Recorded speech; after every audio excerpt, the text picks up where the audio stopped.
প্রশংসা করলাম কার? জিকির করতে হবে কার? হুকুম মানতে হবে কার? গোলামি করতে হবে কার? মাথার তালু থেকে পায়ের তালু পর্যন্ত, মৃত্যু পর্যন্ত হুকুম আহকাম দেহতে যেমন চলবে, আল্লাহর জমিনও তেমন চলবে। একজনের হুকুম, তিনি কে? ও আল্লাহ, এই সাক্ষীকে, এই ঘোষণাকে, এই আনুগত্যকে বাস্তবায়ন করে যাওয়ার তৌফিক দান করে দেন। লাখো কোটি বার দুরূদ সালাম প্রিয় নবী মুহাম্মদুর রাসূলুল্লাহ সাল্লাল্লাহু আলাইহি ওয়াসাল্লাম। সোনার মদিনায় রওজাতুম মিন রিয়াজিল জান্নাহ প্রিয় হাবিব সাল্লাল্লাহু আলাইহি ওয়াসাল্লামের মুবারকে আমাদের দুরূদ সালামকে আল্লাহ কবুল করুন বলে আমিন।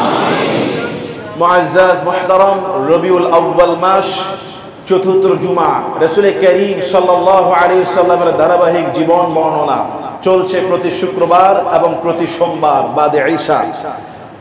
রাসূল করিম সাল্লাল্লাহু আলাইহি ওয়াসাল্লামের উপর যখন কোরআন নাজিল হলো, 40 বছর আগ পর্যন্ত নবীজির সঙ্গে মক্কার মানুষের কোনো দ্বন্দ্ব ছিল না, কোনো রকমের সমস্যা ছিল না, বরং মক্কার সবাই নবীকে ভালোবাসতেন, নবীর আখলাক, নবীর সত্যবাদিতা, নবীর ব্যবহার দেখে। কিন্তু দ্বন্দ্ব আর বিদ্রুপ, আপনার বিদ্বেষ শুরু হয়ে গেল 40 বছর বয়সে যখন নবী দায়িত্ব পেলেন, প্রকাশ্য নবুয়তের দায়িত্ব প্রচার করার জন্য যখন কোরআন নাযিল হলো, তখন তারা এটা মানতেই পারছেন না যে আব্দুল্লাহর বেটা মুহাম্মদ, তার বাবাও দুনিয়াতে নাই, দাদাও নাই, ইতিম একটা ছেলে, গরিব মানুষ, সাধারণ ভাবে চলে, এ বলতেছে সে নাকি আল্লাহর দূত, আল্লাহর পয়গম্বর। তারা মানতে পারছেন না, মানতে চাচ্ছেন না। তারা বলছে, সূরা ফুরকানে তাদের ভাষা আল্লাহ তুলে দিলেন। তাদের ভাষাটা কি ছিল? মানি হাযার রাসূল ইয়াকুলুত তুআম ওয়া ইয়ামশি ফিল আসওয়াক লাউলা উনজিলা ইলাইহি মালাকুন ফায়াকুনা মাআহু নাযীরা। সূরা ফুরকান 18 নম্বর পারার 7 থেকে 8 নম্বর আয়াত।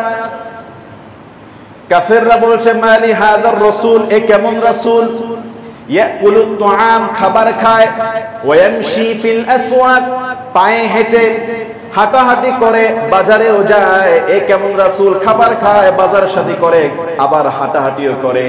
লাউলা উনজিলা ইলাইহি মালাকুন ফায়াকুনা মাআহু নাযীরা। আল্লাহ তার প্রতি কেন ফেরেশতা নাজিল করলেন না? সে যদি আল্লাহর দূত হয়ে থাকে, কেন তার প্রতি ফেরেশতা নাজিল হলো না? যেই ফেরেশতারা তার সতর্ককারী হিসাবে, সিকিউরিটি অ্যাসিস্ট্যান্ট, বডিগার্ড হিসাবে দুই পাশে থাকবে। তাদের চিন্তা ভাবনা, এর যদি আল্লাহর পয়গম্বর হয় তবে তার সঙ্গে ফেরেশতা কোথায়? তার বডিগার্ড, তার অ্যাসিস্ট্যান্ট, তারা কোথায়? মাহু নাদিরুন আও ইউলকা ইলাইহি কানজুন, তার গুপ্তধন কোথায়, খনিজ সম্পদ কোথায়?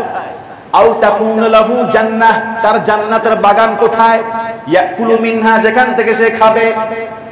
কাফেরদের যুক্তি, কেমন রাসূল যে বাজারেও যায়, যে খাবার দাবার খায়, যে হাঁটাহাঁটি করে, যার সঙ্গে ফেরেশতা নাই, যার বডিগার্ড নাই, যার খনিজ সম্পদ নাই, যার একটা বাগান নাই, যে বাগানের খাবার সে ভোগ করবে। আল্লাহ পাক রব্বুল আলামিন বলছে, ওয়াকালাদ যালিমুনা ইন তাত্তাবিউনা ইল্লা রাজুলান মাসহুরা। জালেমরা বলে, তোমরা যার অনুসরণ করছো এই ব্যক্তি একটা জাদুকর ছাড়া আর কিছুই না। আরো জোরে বলুন।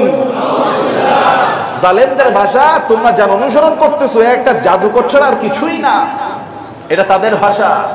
আচ্ছা, রাসূলুল্লাহ সাল্লাল্লাহু আলাইহি ওয়াসাল্লাম যদি বাদশাহী জীবন যাপন করতেন, দুই পাশে অনেক চাকর বাকর, বডিগার্ড থাকতো, শাহিন শাহ হালতে থাকতেন, তাহলে কি আল্লাহর রাসূলের এই দিনটা কুড়েঘর থেকে আন্তর্জাতিক পর্যন্ত পৌঁছাতো? পৌঁছাতো না।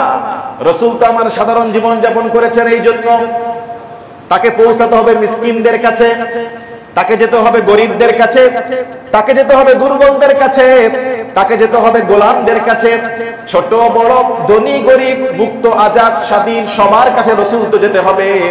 রাসূল যদি বাদশাহী জীবনের পড়ে থাকতেন, তাহলে তো ওই ছোট মানুষদের সঙ্গে সাক্ষাৎ করা সম্ভব হতো না। এজন্য রাসূল কারীম সাল্লাল্লাহু আলাইহি সাল্লামের জীবন ছিল স্বাভাবিক। আর কাফেররা মনে করতো আল্লাহর দূত ফেরেশতা, আল্লাহর দূত নবী, তার তো অনেক শান শওকত থাকবে, কিন্তু রাসূলুল্লাহ সেই জীবন ছিল না। তিনি কালেমের দাওয়াত কুড়েঘর থেকে শুরু করে একেবারে পারস্যের রাজপ্রাসাদ পর্যন্ত পৌঁছে দিয়েছিলেন। সুবহানাল্লাহ। এজন্য কাফের মুশরিকরা নবীর বিরোধিতা শুরু করলো যখন কোরআন নাজিল হওয়া শুরু করলো। কোরআন যখন নাজিল হয়, কোরআনের অনুবাদ রাসূল বলে দিচ্ছে, কোরআনের তরজমা মানুষকে বলে দিচ্ছে।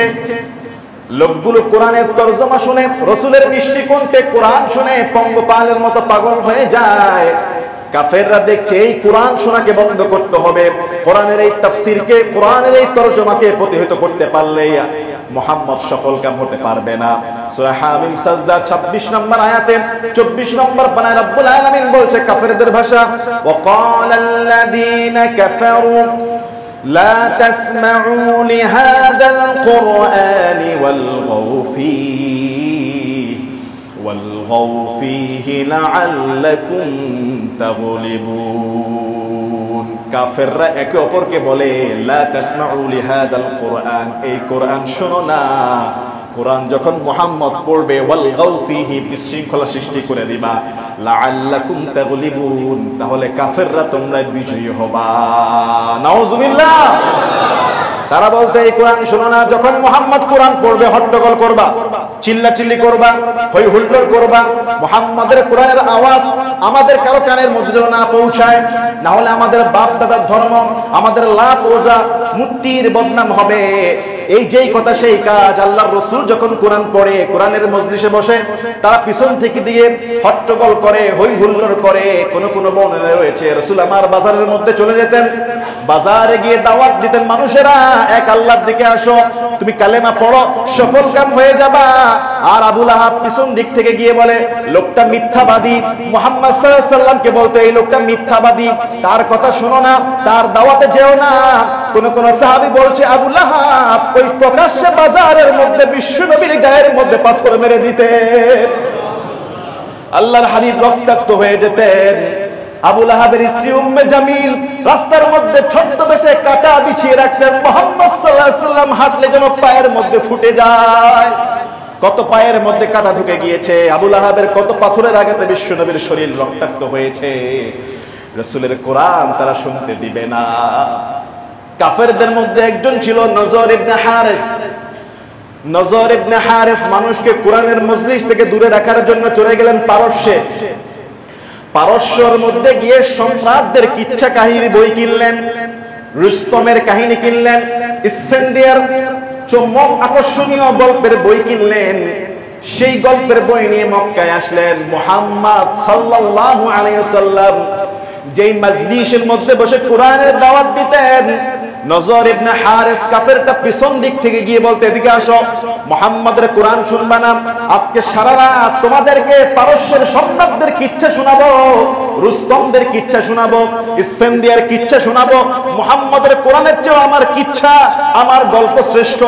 এইভাবে মানুষকে বিরত রাখার জন্য তারা ভাবতো মুহাম্মদ যেই কোরআন পড়ে এটা একটা কবিতার কবিতা, এটা একটা সাহিত্য, এটা একটা গল্প। তারা তো বুঝে না এটা কল্পনা, এটা কবি না, এটা সাহিত্য না, এটা আল্লাহর কালাম, যার হৃদয়ের মধ্যে একবার লাগে তাওহীদের ঢেউ খেলা শুরু করে দেয়। নজর ইবনে হারিস এই কায়দা করতেন, সারা রাত মানুষকে গল্প শোনাতেন, কিচ্ছা শোনাতেন, একটাই কারণ মানুষ যেন কোরআনের মজলিসে না যায়, রাসূলুল্লাহর কাছে না যায়, রাসূলুল্লাহর কোরআনের মজা যেন অনুধাবন করতে না পারে।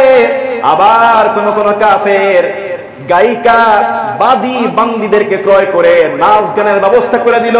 একটাই মিশন, আর মিশন মুহাম্মাদের কোরআন যেন মানুষ না শুনে। কেননা এই সাধারণ পরিবারের সন্তান মুহাম্মদ, তার কোরআনের আওয়াজে আমাদের বাপ দাদার ধর্ম ভেঙে চুরমার হয়ে যাচ্ছে। আল্লাহু আকবার। এই নজর ইবনে হারিসকে কেন্দ্র করে রব্বুল আলামিন সূরা লুকমান 21 নম্বর 10 নম্বর পৃষ্ঠা আয়াত নাযিল করলেন। আল্লাহ পাক রব্বুল আলামিন বলছেন ওয়া মিনান নাসি মান ইয়াশতারি লাহুল হাদীথি লিয়ুদিল্লা আন সাবিলিল্লাহ। আল্লাহ বলছেন ওয়া মিনান নাসি মান ইয়াশতারি লাহুল হাদীথি লিয়ুদিল্লা আন সাবিলিল্লাহ।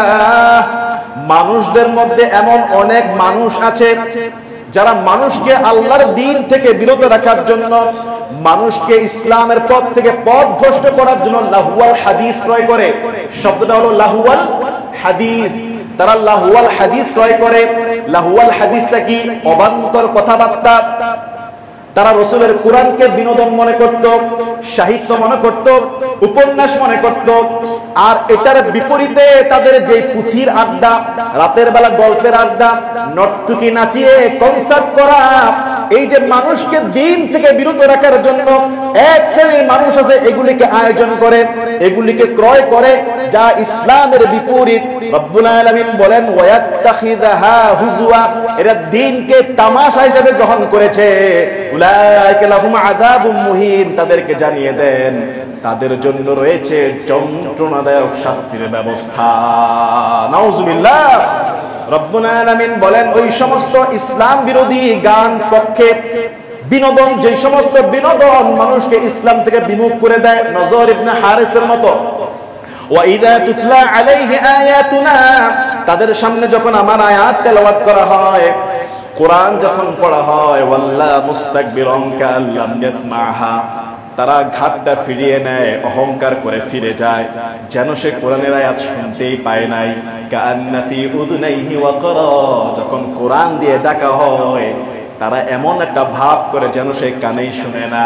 ফাবাশশিরহু বিআযাবিন আলীম, আল্লাহ বলছে তাদেরকে যন্ত্রণাদায়ক আযাবের সুসংবাদ দিয়ে দাও। নাউজুবিল্লাহ।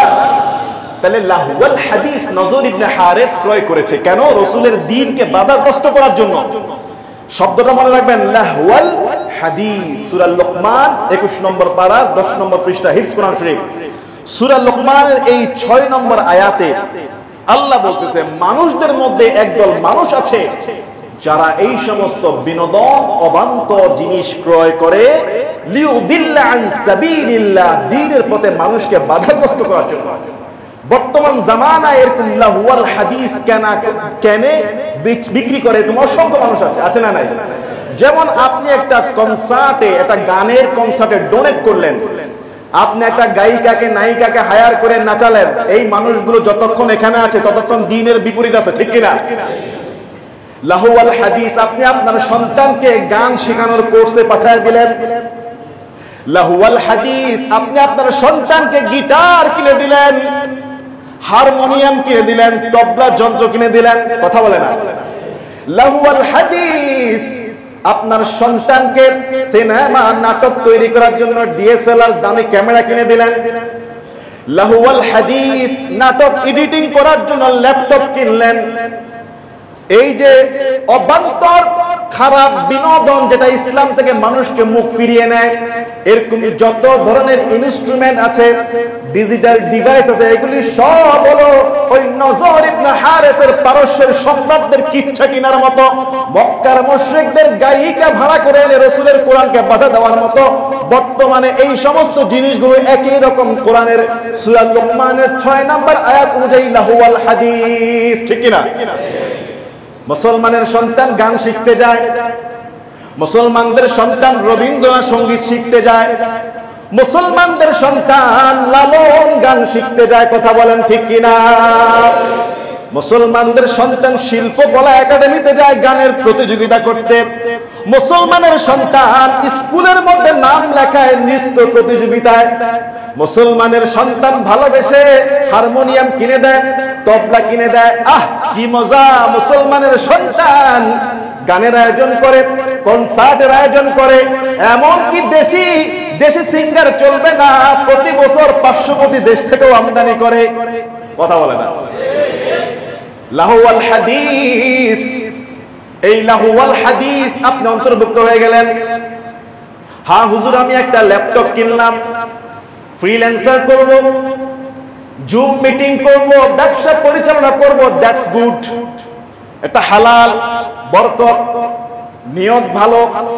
আমি ডিজিটাল জিনিসের বিরোধিতা করছি না, প্রত্যেকটা জিনিসের উপকার আছে। আর কেউ যদি বলে আমি ল্যাপটপ কিনলাম, ছবি এডিটিং করব, নাটক এডিটিং করব, আমি একটা ডিভাইস ক্রয় করলাম, আমি ইউটিউবে বা বিভিন্ন জায়গায় গান দেখব, সিনেমা দেখব, কথা বলেন না? দুইটা কেনার উদ্দেশ্য দুই রকম। আপনি একটা অ্যান্ড্রয়েড মনিটর কিনলেন, টিভি কিনলেন, আমি কোরআন তেলাওয়াত শুনবো, ওয়াজ শুনবো, মক্কা মদিনা গুলো লাইভ দেখবো, হালাল, দ্যাটস গুড। আপনি এই ডিভাইস কিনতে পারেন, কোনো সমস্যা নাই। আর আপনি এমন একটা মনিটর টিভি বাসায় আনলেন, 24 ঘন্টা কেন 24 সেকেন্ডও যদি আপনার স্ত্রী ছেলে মেয়েরা স্টার জলসা, জি বাংলা, স্টার প্লাস বা দেশি বিদেশি যে কোনো সিনেমা মুভি দেখে, এটাই হলো এই যন্ত্র, এই ডিভাইসটা হলো লাহু ওয়াল হাদিস, ঠিক কিনা?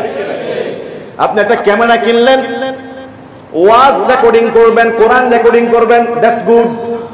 আপনি একটা ক্যামেরা কিনলেন, এইটা দ্বারা আপনি ফটোশুট করবেন, বিয়ের অনুষ্ঠানে মেয়েদের ফটো তুলবেন, এইটা দ্বারা আপনি নাটক বানাবেন, সিনেমা বানাবেন। এই ক্যামেরাটা একজন কিনলো কোরআন রেকর্ডিং এর জন্য, আরেকজন কিনলো নাটক সিনেমার বানানোর জন্য। একজনটা হলো দাওয়াতি কাজে ব্যবহার, সওয়াবের কাজ, আরেকজনটা সূরা লুকমানের 6 নম্বর আয়াত অনুযায়ী, নজর ইবনে হারিস অনুযায়ী সে লাহু ওয়াল হাদিসের মধ্যে ইনভেস্ট করলো। কথা বলেন ঠিক কিনা? এখন লাহু ওয়াল হাদিস প্রত্যেকটা ঘরে কম বেশি আছে, আছে কিনা? লাহু ওয়াল হাদিস প্রত্যেকটা ঘরে কেউ না কেউ কোনোভাবে জড়িত। হয় আপনি জড়িত সরাসরি, নয় আপনার বিবি জড়িত, না হয় আপনার ছেলে জড়িত, না হয় আপনার মেয়ে জড়িত, না হয় আপনার নাতিপুতি জড়িত। কথা বলেন না কেন? আপনি যদি কোনো অসৎ উদ্দেশ্যে, অসৎ বিনোদনে, খারাপ বিনোদনে, যেটা দেখলে, যেটা করলে, যেটা পড়লে হৃদয় ইসলাম থেকে খালি বিমুখ হয়ে যায়, হৃদয় খালি ইসলাম থেকে খারেজ হয়ে যায়। যেই সমস্ত বিনোদন, যেই সমস্ত আনন্দ ইসলাম থেকে দিন দিন খারেজ করে দেয়, এই সমস্ত বিনোদন ওই রাসূলুল্লাহর বিরোধী, নজর ইবনে হারিসের মতো লাহু ওয়াল হাদিস। শব্দটা কি কম না হলো 20 বার বলেছি, তাও তো বলতে পারবেন না। বলেন লাহু ওয়াল হাদিস। বলেন কার কার ঘরে লাহু ওয়াল হাদিস নাই? হাত তোলেন। সবার ঘরে আছে, মাশাআল্লাহ। শুনেন ভাই, আপনি যদি নেক নিয়তে কিনেন, আমি গত 1 মাস হয় নাই ওই জুমার ভিডিও রেকর্ড করার জন্য 70,000 টাকা দিয়ে নতুন ক্যামেরা নিয়েছি, দাওয়াতি কাজ প্রসার করে দেওয়ার জন্য। আবার একই ব্যক্তি 3 লক্ষ টাকা দিয়ে মুভি বানানোর জন্য ক্যামেরা কিনতেছে, ঠিক কিনা বলে? একই ব্যক্তি ট্যাব কিনতেছে তাফসীর পড়ার জন্য, লেখার জন্য, দেখার জন্য। আবার একই ব্যক্তি ট্যাব কিনতেছে মুভি দেখার জন্য। এই যে যন্ত্রাংশ, এই যে device, mobile, TV, internet, laptop, tablet, iPad, harmonium, বাদ্যযন্ত্র, উদ্দেশ্য যদি ভালো হয়, নেক কাজের, যদি আপনার পারিবারিক, দৈনন্দিন, সামাজিক কাজে, ব্যবসায়িক কাজে, পড়াশোনার কাজে, দাওয়াতি কাজে, তাহলে ঠিক আছে। আর হারমোনিয়াম, তবলা, এটা তার কোনো উদ্দেশ্য নেই, ডাইরেক্ট হারাম। হারমোনিয়াম, তবলা, গিটার অনেক সন্তানের আছে, অনেকের ঘরে আছে। ছেলে মেয়েরা নৃত্য শিখে, গান শিখায়, পিতা মাতা কি সওয়াবের কাজ করে যাচ্ছে। মুসলমান ইমানদার, এই যে আমি কথাগুলো বললাম, এই মসজিদে এই মুহূর্তে যারা শুনেছেন, এদের মধ্যে 2 শ্রেণী, 2 ভাগ মুসল্লি আছে। আমি বলে দিচ্ছি। এক ভাগ আজকে বাসায় যায় সিদ্ধান্ত নেবে লাহু ওয়াল হাদিস, যেগুলি দ্বারা এই খারাপ বিনোদন তৈরি হয়, খারাপ বিনোদনে জড়িয়ে পড়ে, উদ্দেশ্য ছিল নষ্ট, এগুলি সব বের করে ফেলবে। এরকম একদম মুসলিম মসজিদে আছে না নাই? আছে, তবে কম আছে, তবে কম।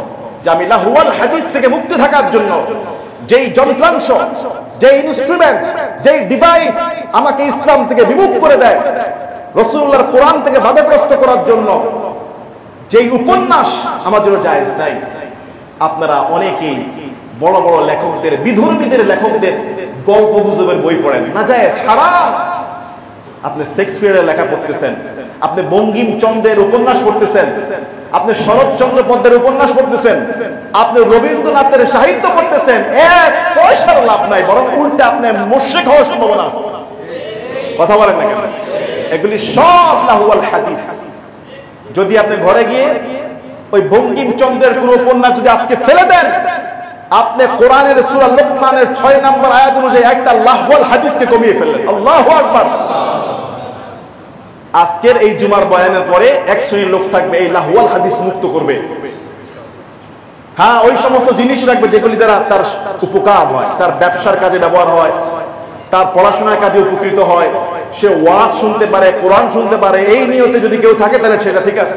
আরেক শ্রেণীর লোক আছে, আরে হুজুর তো বলবেই, আমার মেয়েকে সংস্কৃতি মানা করবো না, আমার ছেলেকে কি একটু বিনোদন দিব না, সে একটু গানই তো শিখতেছে, আর কি। কথা বলেন না হয় একটু অভিনয় শিখতেছে, না হয় একটু সে নৃত্য করতেছে, বছরে একদিন বার্ষিক পরীক্ষার আনন্দ সে করতেছে, একদিন একটু নাচবে, তাতে কি হয়েছে? শিল্পকলা একাডেমিতে 6 মাস পরে একদিন প্রতিযোগিতা যাবে, তাতে কি হয়েছে?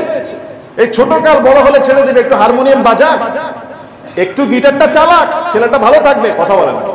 এক শ্রেণীর লোক আছে না নাই? তারা বলবো হুজুর বললেই কি বাধ্য হবে নাকি? হুজুর কি বেশি জানে? খালি সব জায়গায় বাধা। এই যে আজকে কথা বলার পরেও তার কান দিয়ে ঢুকলো আর বের হলো, অন্তরে কোনো তাসির হয় নাই, অন্তরে কোনো কাজ হয় নাই, তার জন্য অবশ্যই সূরা কাহাফের 57 নম্বর আয়াত, যে ব্যক্তি লাহুয়াল হাদিস আজকে শোনার পরেও দূর করবেন না, সূরা কাহাফের 57 নম্বর আয়াত, 15 নম্বর পারা, 19 নম্বর পৃষ্ঠা নিজের চোখে দেখবেন। আল্লাহ পাক তার ব্যাপারে সিদ্ধান্ত দিচ্ছে, আল্লাহ পাক তার ব্যাপারে সিদ্ধান্ত দিয়ে দিচ্ছে কোরআনে। ওয়ামান আযলামু মিম্মান যুক্কিরা বিআয়াতি রাব্বিহি ফাআরাদা আনহা ওয়া নাসিয়া মা কদ্দামাত ইয়াদাহ।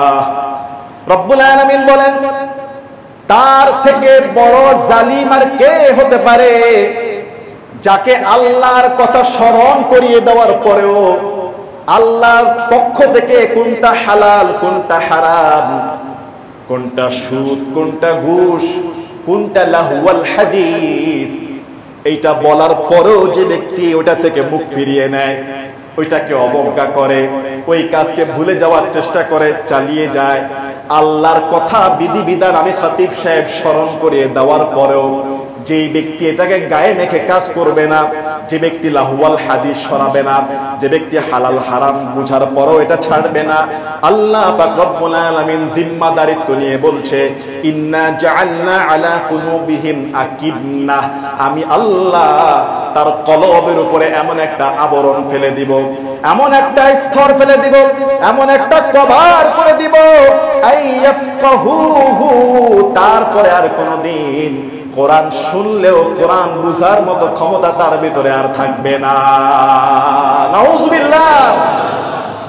একটা ফ্লোর মেঝে যেখানে সহজে হাঁটা যায়, 6 দিন পানি জমা থাকলে শ্যাওলা জমে যাবে, সেখানে হাঁটলে চিত হয়ে পড়ে মাথা ফেটে যাবে।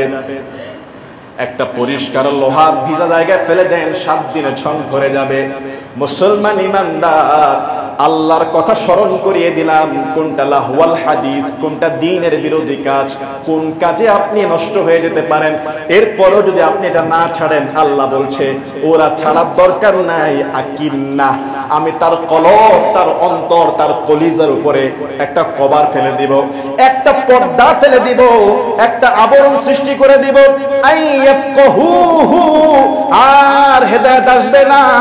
আল্লাহর কোরআনের যতই তরজমা করো, যতই তাফসীর করো, যতই হাদিস বলো, যতই জাহান্নামের কথা বলো, তার হৃদয়ের মধ্যে কাজ করবে না।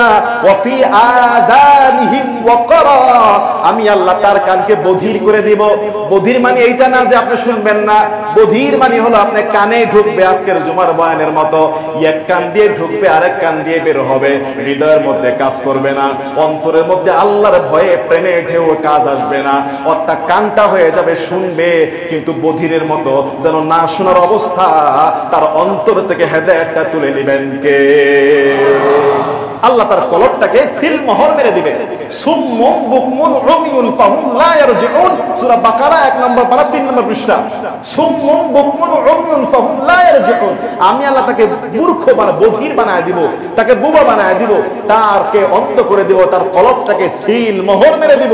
এই কলবে আর ভালো কথা মজা লাগবে না। একই মানুষ আমরা, একার কলব কোরআন শুনলেই মজা লাগে, কথা বলেন ঠিক কিনা? অনেক মুসলিম আছে, কোরআন যখন আমি পড়ি সে কিন্তু ইচ্ছায় বলে না, এত মজা লাগে মুখ থেকে বলে ওঠে আল্লাহু আকবার, কি বলে কিনা? বলে কিনা? যখন কেরাত পড়ি এত মজা লাগে তার, আল্লাহু আকবার বলে ওঠে।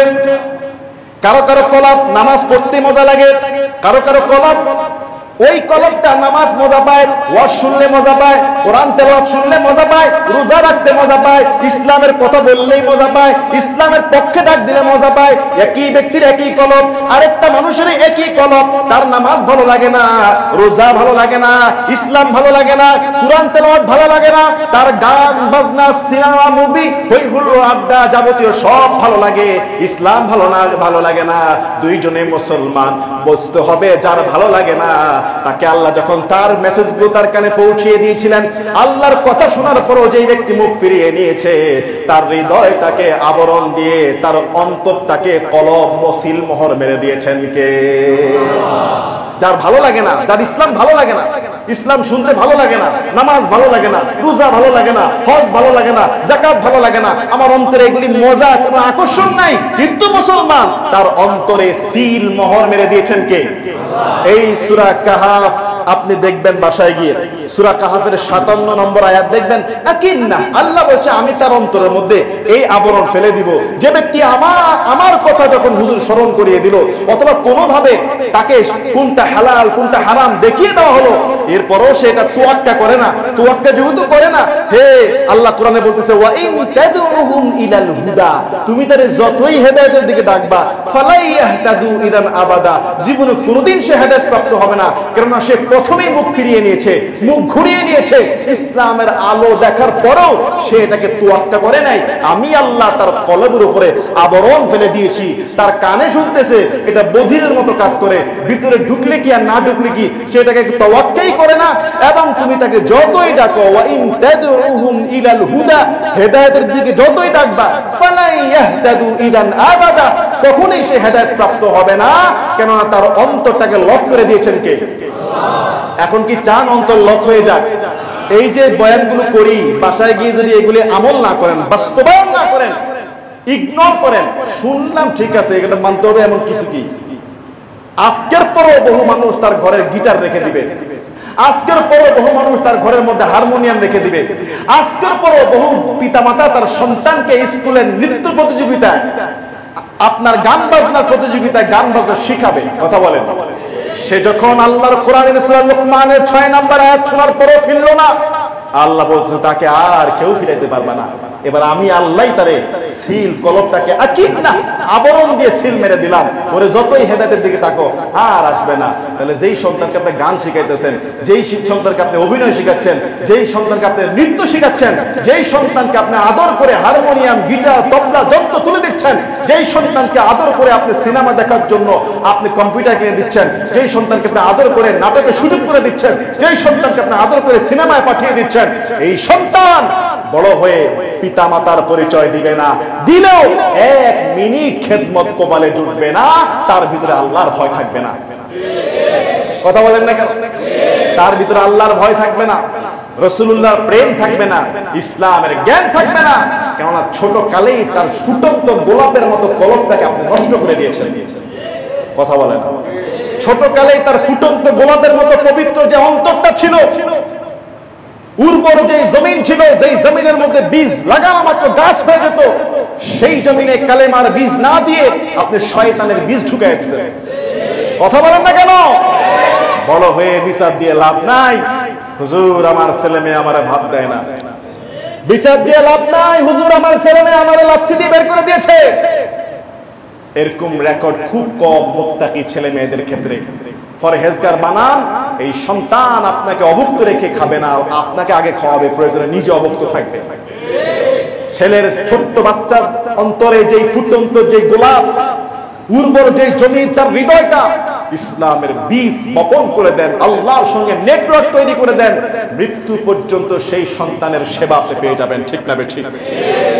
আজকের জুমার বয়ানের পরও বহু মানুষের ঘরে লাহওয়াল হাদিস থাকবে, স্টার জলসা চলে, জি বাংলা চলে, স্টার প্লাস চলে, ধারাবাহিক নাটক সিনেমা, বহু ঘরের মহিলারা, নিস্তলা মহিলারা আছে, হয়তো শুনতেছেন, ধারাবাহিক ভাবে বিভিন্ন সিরিয়ালে তারা আসক্ত হয়ে গেছে। কথা বলেন, যদি যোগ্য পিতা, যোগ্য স্বামী হয়ে থাকেন, যোগ্য ভাই হয়ে থাকেন, যে সমস্ত লাহওয়াল হাদিসের দ্বারা দ্বীনের ক্ষতি হচ্ছে, এগুলিকে টোটালি ক্লোজ করে ফেলেন, এগুলি টোটালি সরিয়ে ফেলেন। শুধুমাত্র ইসলামের উপকার হয়। বৈধ জিনিস পড়াশোনা করবে, কোনো সমস্যা নাই, ডিভাইস হাতে থাকবে, জুম মিটিং করবেন, সমস্যা নাই, স্টাডি করবেন, ভালো কিছু রেকর্ড করবেন, কোনো সমস্যা নাই, ফ্যামিলি ছবি তুলবেন, কোনো সমস্যা নাই। কিন্তু যারা নাটক, সিনেমা, বাদ্যযন্ত্র এবং এই যে কোরআনের আয়াত অনুযায়ী যেগুলি মানুষকে দিন থেকে দূরে সরিয়ে দেয়, অন্তরে আবরণ সৃষ্টি করে, এইগুলি যদি আপনি সরাইতে না পারেন, এই টেকনোলজিকে যদি সঠিকভাবে ইউজ করতে না পারেন, এই টেকনোলজির ক্ষতি কিন্তু মারাত্মক ভয়াবহ। কথা বলেন ঠিক কিনা? টেকনোলজির ক্ষতি মারাত্মক ভয়াবহ। আপনারা তো প্রকাশ্য রয়েছেন, আমরা আলেমরা গোপনে হাজারো প্রশ্ন পাই যুবকদের কাছ থেকে, হাজারো প্রশ্ন পাই সাধারণ মানুষদের কাছ থেকে। এক একটা ছেলে, এক একটা মানুষ এই টেকনোলজির প্রভাবে তারা জীবন হুমকির মধ্যে এখন ফিরতে চায়, বাঁচতে চায়। এত খারাপ হয়ে গিয়েছে, এত দুশ্চরিত্র হয়ে গিয়েছে, জীবনকে এতটা ধ্বংসের পথে ছড়িয়ে দিয়েছে। তাও তো ভদ্র ভালো, অনেকে এসে বলে হুজুর সলিউশন কি, অনেকে তো বলেও না, পিতা মাতার খবর নাই। ঠিক না বেঠিক? কারণ এই লাহুয়াল হাদিস, এই ধ্বংসের আয়োজক তো সে নিজেই। সুতরাং এমন কিছু করা যাবে না যেটা ইসলাম থেকে খারিজ করে দেয়। নজর ইবনে হারিস রাসূলের কোরআনকে বাধা দেওয়ার জন্য, রাসূলুল্লাহর কোরআন থেকে মানুষকে বিমুখ করার জন্য এই সমস্ত গান বাজনা, গল্প গুজবের আয়োজন করত। দুইটা আয়াত বললাম, সূরা লোকমানের 6 নম্বর আয়াত, কারণ এটা বারবার বলছে এই জন্য বেশিরভাগ মানুষ লাহুয়াল হাদিসে জড়িত। এই দুইটা আয়াত আপনারা আল্লাহর রাস্তায় নিজে হলেও পড়বেন। সূরা লোকমানের 6 নম্বর আয়াত, সূরা কাহাফের 57 নম্বর আয়াত। 6 নম্বর আয়াত যদি আপনি না ছাড়তে পারেন, 57 নম্বর আয়াতের জিম্মাদারি তো আল্লাহ আপনার উপর ছেড়ে দিবে সূরা কাহাফের। আর এই বয়ান, এই যে আয়াত নাম্বার বলতেছি, হাদিস বলতেছি, মনেও যদি রাখতে না পারেন, কোনো অসুবিধা নাই। আমি 1 লক্ষ টাকা ইনভেস্ট করে ফেলেছি। আজিজ আল কাউসার ইউটিউব চ্যানেল সার্চ দিলে এই জুমার খুতবা 2-3 দিন পরে চলে আসবে। ছেলেরা কষ্ট করে রেকর্ড করতেছে, 3-4টা মিডিয়াতে চলে যায় আপনাদের মতো মানুষদেরকে সুপথে আনার জন্য। কারণ এখন তো অনেকে মনে নাও থাকতে পারে, তখন শুনে রেকর্ড করে নোট করবেন যে হুজুর কি বলেছে।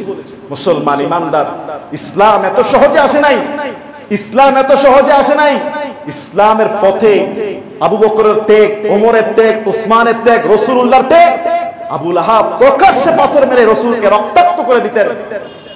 গত জুমায় বলেছিলাম হযরত বেলালকে মারতে মারতে মারতে মারতে রক্তাক্ত করে দিয়েছে। উত্তপ্ত গরম রোদের মরুভূমিতে চিৎ করে শোয়া, গলার মধ্যে, বুকের মধ্যে বিশাল পাথর চাপিয়ে দেওয়া হয়েছে। একটাই অপরাধ, বেলাল মুহাম্মাদের ধর্ম ছাড়ো, লাত উজ্জার পূজা করো। বেলাল বলেছে জীবন যাবে, মরণ হয়ে যাবে, মুহাম্মাদের দ্বীন আমি ছাড়তে পারবো না। আল্লাহু আকবার। একটাই কথা, আহাদ আহাদ আহাদ শব্দটা কি? আহাদ। আহাদ মানে কি? এক আল্লাহ, এক আল্লাহর প্রতি ঈমান এনেছি। দাস আবু বকর নিজের পয়সা দিয়ে হযরত বেলালকে মুক্ত করে দিয়েছেন, নিজের পয়সা দিয়ে বেলালকে মুক্ত করে দিয়েছেন। এরকম যত গোলাম দেখতেন দ্বীনের কারণে কষ্টে শিকার হচ্ছে, আবু বকর গিয়ে পয়সা দিয়ে তো ওকে কিনে নিয়ে মুক্ত করে দিতেন। আবু বকরের পিতা আবু কুহাফা, সেও ছিল মুশরিক।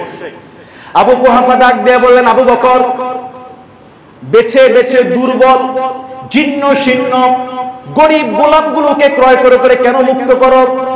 পারলে 2-1টা সবল মোটা তাজা গোলাম কিনে মুক্ত করে দাও, যাতে করে এই মুক্ত গোলামগুলো তোমার পাহারাদারের কাজ করতে পারে। আবু বকর জবাব দেয়, বাবা, আমি তো আমার শক্তিশালী গোলাম মুক্ত করার প্রয়োজন মনে করছি না, আমার পাহারাদারের প্রয়োজন মনে করছি না বাবা। আমি তো ওই সমস্ত গোলামদেরকে মুক্ত করছি যারা কাফের মনিবের আন্ডারে, কাফের মালিকের আন্ডারে মুহাম্মাদের দ্বীন গ্রহণ করার কারণে জুলুম নির্যাতনের শিকার হচ্ছে বাবা। আমি তাদেরকে মুক্ত করছি আমার স্বাধীনতার জন্য নয়, আমার পাহারাদারের জন্য নয়, একমাত্র আল্লাহর খুশির জন্য এই জীর্ণ শীর্ণ মোমেনদেরকে ক্রয় করে করে স্বাধীন করে দিচ্ছি।